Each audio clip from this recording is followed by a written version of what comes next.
Hey, this is Waylon from Swiftwood Bows, and I'm going to walk you through how I lay out a bow design on the back of a Snakey Osage stave. Now, sometimes Osage grows with a wavy grain like this that kind of undulates back and forth, and when the staves get split out, the split will follow that wave. It's one of the reasons it's always important to hand split Osage instead of sawing it out on the bandsaw.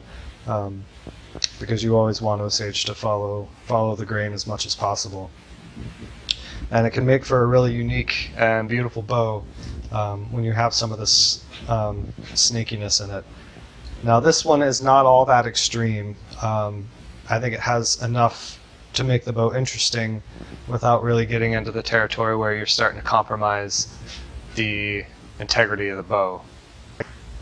So just to give you an idea of what the bow is going to look like, here's another Snakey Osage bow that I'm in the process of working on and tillering. Got it all laid out here, and you can see how it follows the contour of the grain. That's what we're shooting for when we lay out a bow like this.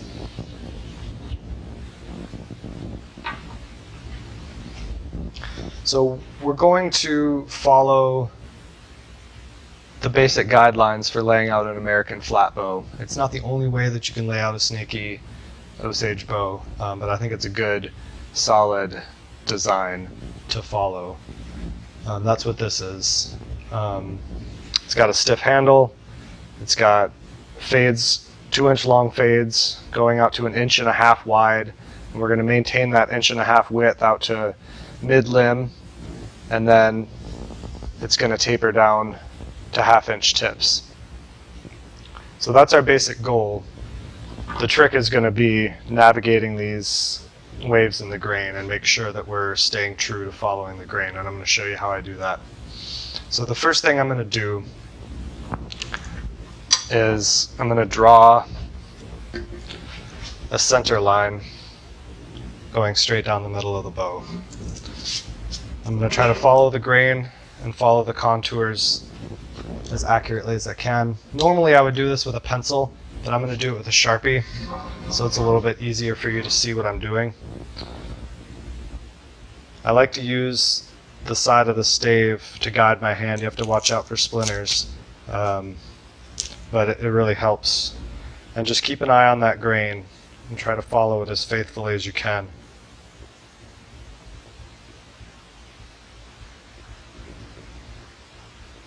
You'll be able to see the grain lines on the back of the bow.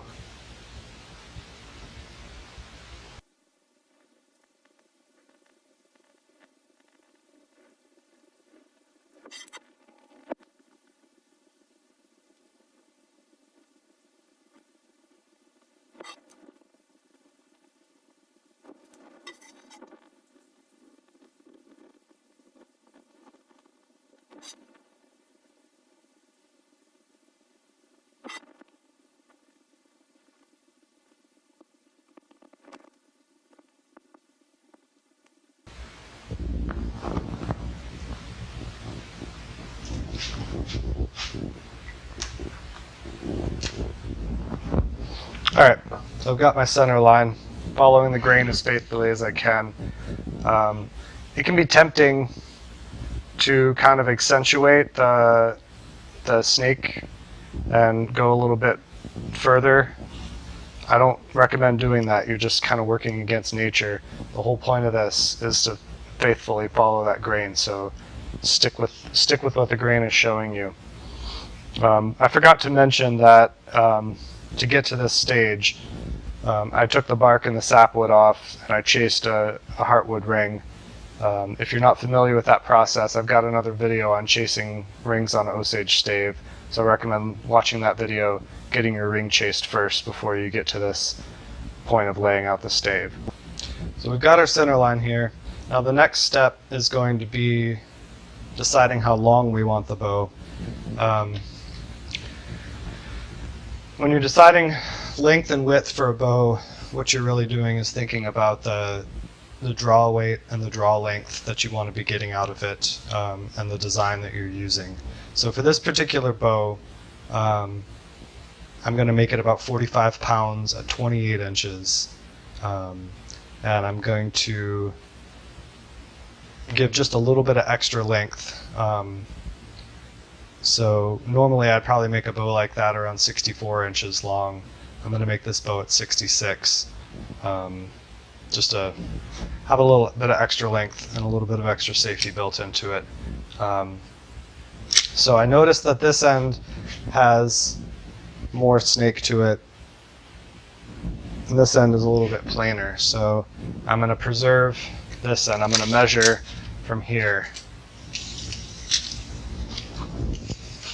And because I want the bow to be 66 inches from nock to nock, I'm going to measure to 68 right now, and that's going to give us an inch on either end to have some tips past the string grooves, because we always measure self bows from nock to nock. Whatever's past the nocks is extra. So I've got my mark here. This is 68 inches. And then the next step, I'm going to find my center point of the bow going the long way. Sorry, this is like the worst tape measure ever.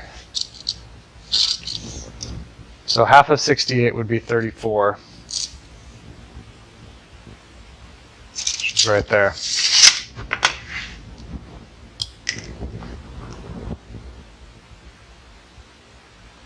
I'm going to put a little C there for us to remember that it's the center.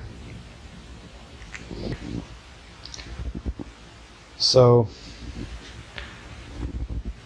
because this side has all of the snake to it, I'm going to make this side my top limb, just because I tend to keep the more interesting features of the bow on the top limb, where they'll be more noticeable.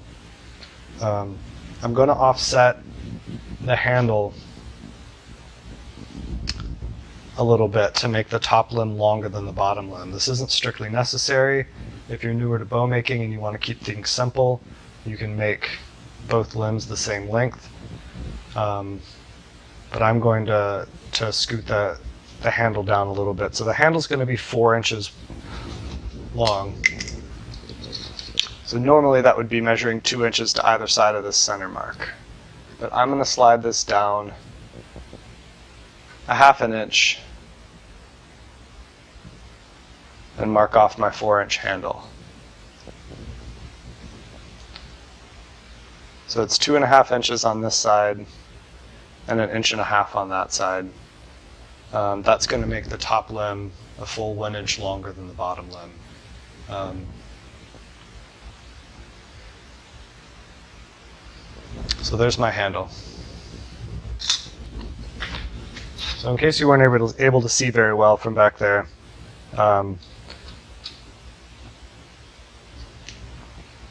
so there's 4 inches to either side of the, or 2 inches from either side of the center point, a 4-inch handle.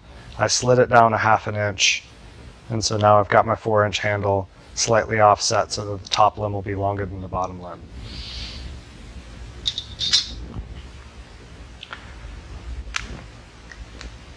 The next step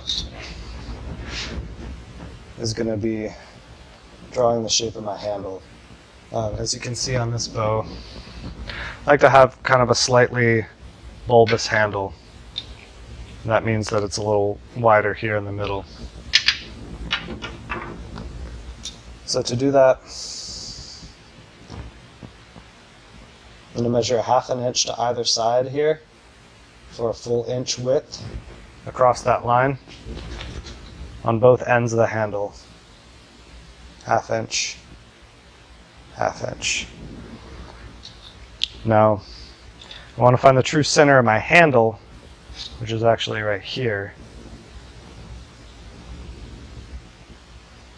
And I'm going to measure 5/8 inch to either side, which will make for 1.25 inches across. And now I'm simply going to connect the dots.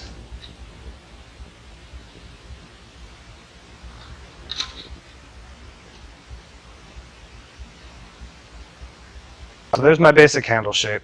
It doesn't have to be absolutely perfect because I'm going to reduce it to to the handle shape that I want to be comfortable with. But for now, this gives us a ballpark of the shape of the handle. So the next step is to establish the fades. The fades are a transition from our thick, non-bending handle down into the working limb. It provides a smooth, easy transition so that there's not an abrupt change where the bow can hinge and break. So I'm going to measure 2 inches out. I'm going to follow my line here. So there's 2 inches on that side, 2 inches on that side. Now, we're already starting to get into some snake here. And so for now, we're just simply going to follow the way that the grain snakes. So my fade is going to kind of go this way, and it's going to be easy. I'll just measure off of our line here. So I want my bow to be 1.5 inches wide, so I'm going to measure 3/4 of an inch to either side, and that'll give us 1.5 inches all the way across.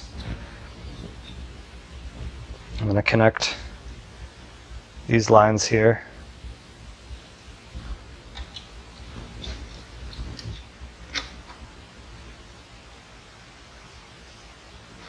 And there's our width fade.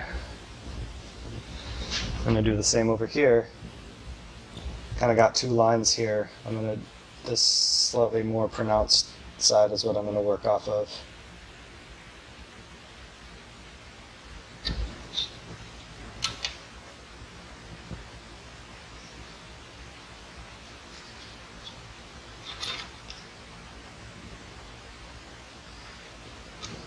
Okay, so we've got our 4-inch handle section, our 2-inch long fades that are 1.5 inches wide.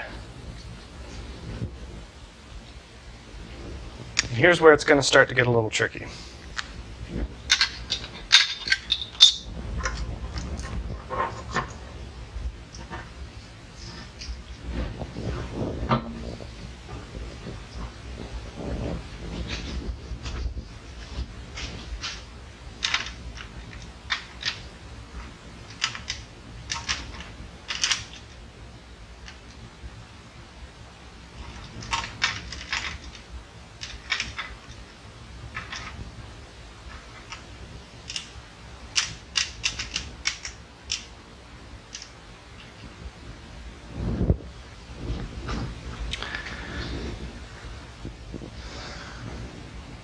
The next thing I want to do is find the center point of my limb, starting from the base of my handle to the tip of the bow. So it's 32.5 inches. So that means that it would be 16.25 inches.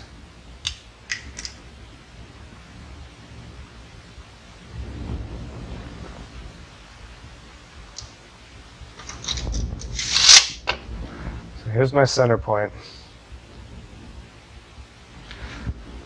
So with the American flatbow style that I'm using, we're going to maintain this 1.5 inch width all the way out to this middle point, and then it's going to taper down to the tip. But the challenge obviously is going to be following this line down, or following the grain and making sure that I've got a consistent width. So first, I'll go ahead and establish this 1.5 inches, measuring 3/4 to either side for 1.5 inches width. But I can't just obviously put a ruler here and draw a straight line, because then I'm cutting through the grain. So this is how I go about it.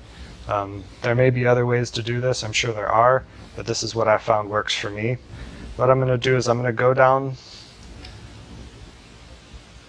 the length of this snaky section here, measuring out 1.5 inches wide in pretty small increments,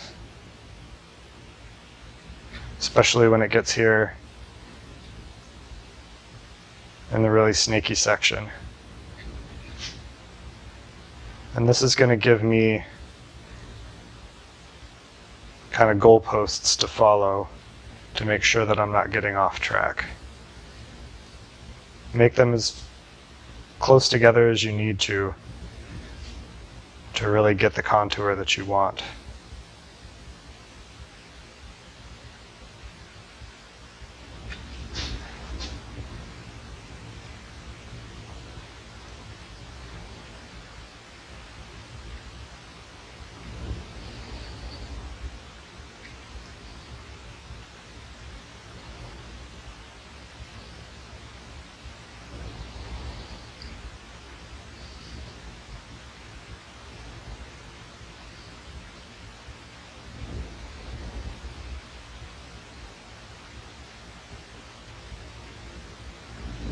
Okay, so now it's kind of like connect the dots. I'm not going to use a ruler or anything, I'm just going to freehand it. I'm going to use the side of the stave as a guide.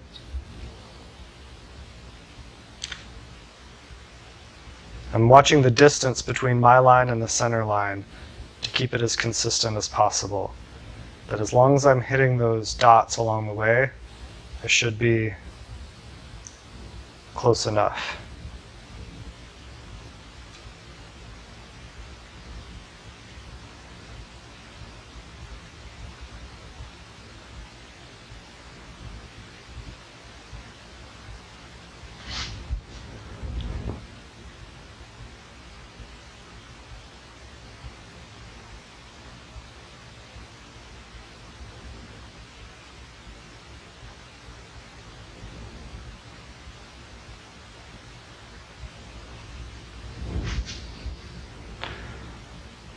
Okay.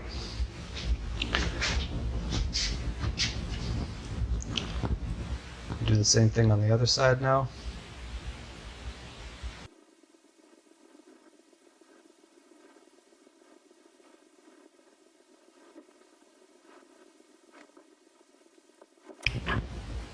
Okay.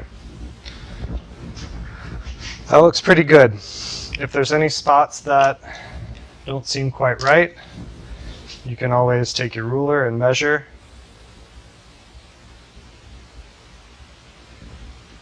But as I go down this, it's pretty consistently 1.5 inches all the way down. It gets a little trickier down here as we not only are following the snake, but we're also trying to taper. So we're going to go from this 1/2 inch width here at the midpoint, or sorry, 1.5 inch width, down to 1/2 inch at the tips. So I'll start by making my marks down here at the tips. 1/4 inch to either side will give us 1/2 inch. Sorry, I just have a date on here for when the stave was cut. I'm going to scrape that off just so it's not distracting.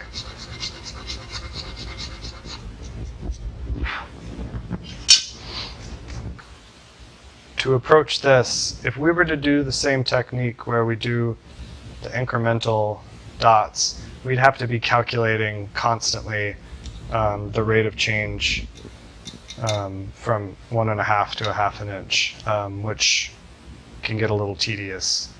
I like to kind of get a center point for that, at least as a frame of reference. So it's 16 inches, so at 8 inches here, the difference between 1.5 inches and 1/2 inch is 1 inch. So at this halfway point, it should be about 1 inch wide. Does that make sense? So what I'm going to do now is wing it. I'm going to use the side of the bow as a guide. I'm going to be paying close attention to the rate of change between my line and the center line. I'm going to make sure that I'm coming through right at this point. If I'm coming in narrower than that, I know that I've made a mistake, or if I'm way out here, I've made a mistake. I should be hitting just about through there, and then I'm going to follow it out to the end.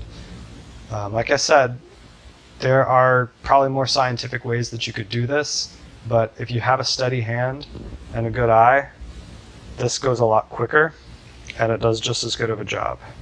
So, and if you don't like what you drew, you can always get rid of it and do it again. You want to get it right. This isn't a shortcut to be sloppy. So like I said, I'm following the contour of the edge, and I'm watching to make sure that I'm getting ever so slightly closer to that line, center line, following the contour.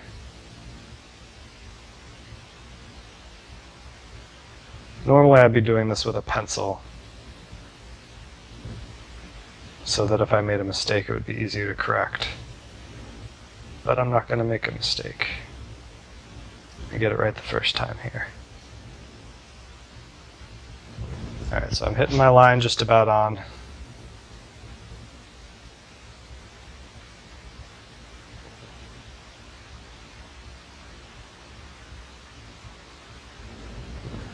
Sometimes it helps to switch from the other direction and meet where you were.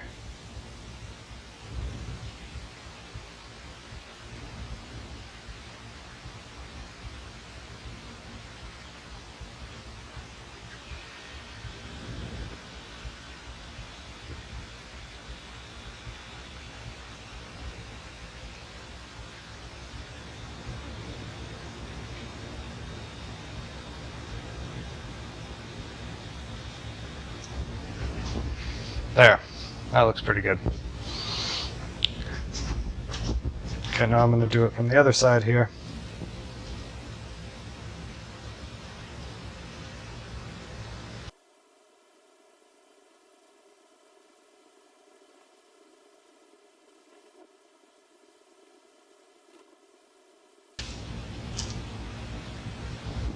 There, it's as easy as that. Now, if you don't trust your hand and your eye to freehand it like that, you can create more series of dots. So halfway between 1.5 inches and 1 inch would be 1.25 inches. So you'd find that halfway point and you'd measure 1.25 inches. So you'd have that as a guidepost, and then you could do the same out here, the difference. So we've got 1 inch and 1/2 inch.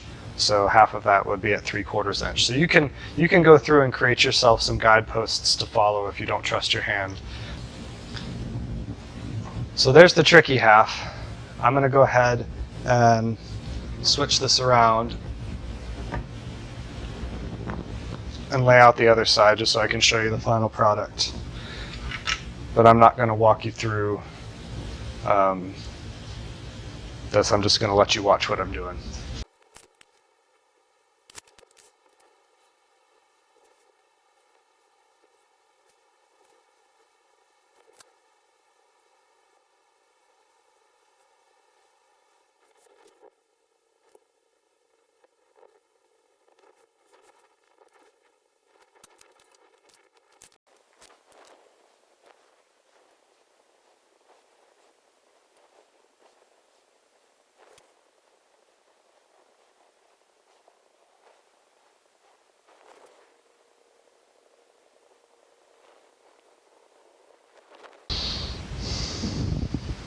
All right, we got it all laid out, following all the snakes. So this bow should be ready to rough out. So there's just a couple little things here that I want to warn you about. I mean, they can be for any stave, but I think that it's especially true on snaky staves sometimes. So when you're splitting them, what's happening on the back isn't always exactly what's happening on the belly. There can be some variation in the way that the grain is traveling, and so what you can end up with is some overhangs where the back is wider than the belly is, and there can be kind of a steep overhang here. So when you're laying out the bow, you want to pay attention to that and make sure that your line's not coming out to a place where there's just a really thin piece of wood there that's actually not going to be able to be thick enough to be a working part of the bow. And so you'll end up having a narrow spot there, which you don't want.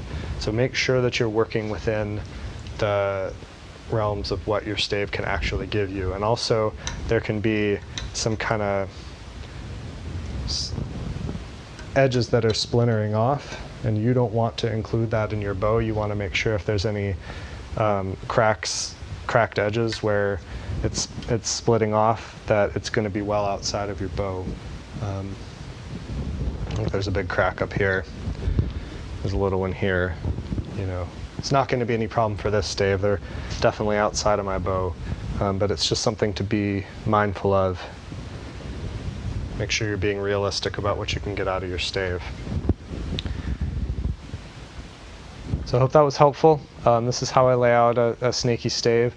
I think I'll do another video when it's time for me to rough this stave out so that I can show you some strategies for working along these edges and avoiding, you know, tearing out chunks of your bow. It's not a lot different than roughing out a regular bow, but there's a few little things that you need to look for. So thanks for watching. Hope you enjoyed it. If you have any questions, let me know, and take care. Thanks.